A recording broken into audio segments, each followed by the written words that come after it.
আসসালামু আলাইকুম বন্ধুরা, welcome back to my channel Shahnaz Dipa. আশা করি আপনারা সবাই ভালো আছেন। আপনাদের দোয়ায় আমিও ভালো আছি। আজকে আরেকটি মজাদার রেসিপি নিয়ে আপনাদের সামনে হাজির হলাম। রেসিপিটি হচ্ছে আলুর চিপস। একেবারে বাহিরের চিপসের মতো ট্রাই করব বানানোর।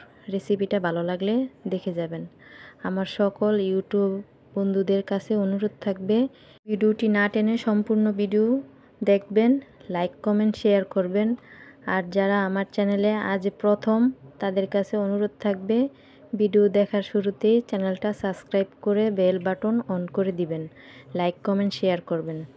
তাহলে চলুন রেসিপিটা শুরু করা যাক। প্রথমে আমি নিয়ে নিলাম আলুগুলো আমি ছিলে নিলাম। তারপরে আলুগুলো আমি একটু পাতলা পাতলা করে কেটে নেব। এরকম পাতলা করে কেটে নেবেন। তারপর সবগুলো আলু আমার কাটা হয়ে গেলে আমি আলুগুলো ভালো করে ধুয়ে নেব। আলুর মধ্যে যেন কষ না থাকে। আলুগুলো আমার ধোয়া হয়ে গেলে আমি একটা ছাঁকনিতে ঢেলে দেব। আলুর মধ্যে যেন এক ফোঁটা পানিও না থাকে। আমি ছাঁকনিতে ঢেলে একটু টিস্যু দিয়ে মুছে নেব। তারপর আমি কড়াইতে দিয়ে দেব তেল। তেলটা গরম হয়ে আসলে আমি এখান থেকে অর্ধেকটা আলু দিয়ে দেব।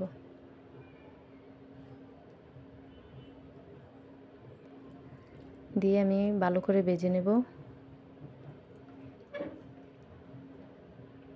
আলুটা যখন আমার একটু ব্রাউন কালারের হয়ে আসবে, তখন আমি তেল থেকে উঠিয়ে নেব।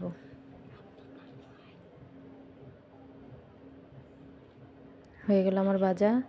আমি একটা প্লেটে টিস্যু বিছিয়ে এখানে আমি এখন চিপসগুলো উঠিয়ে নেব।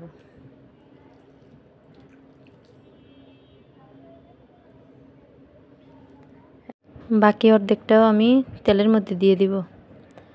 দিয়ে ভালো করে ওরকম করে বাদামি করে ভেজে নেব।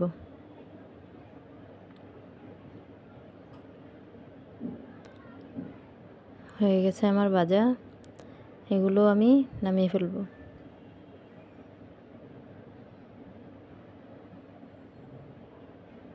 এই তো হয়ে গেল আমার চিপস ভাজা। এখন আমি মশলা মাখিয়ে নেব। এখানে আমি দিয়ে দিব লবণ আর দিয়ে দিব মরিচের গুঁড়ো। আপনারা চাইলে আরও অনেক ধরনের মশলা দিতে পারেন। চাট মশলা দিতে পারেন, শুকনো মরিচের গুঁড়ো দিতে পারেন। আমি শুধু এখানে লাল মরিচের গুঁড়ো দিলাম আর লবণ দিলাম।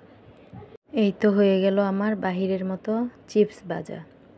আমার এই চিপস ভাজার রেসিপিটা যদি আপনাদের কাছে ভালো লাগে, এরকম করে বানিয়ে খাবেন।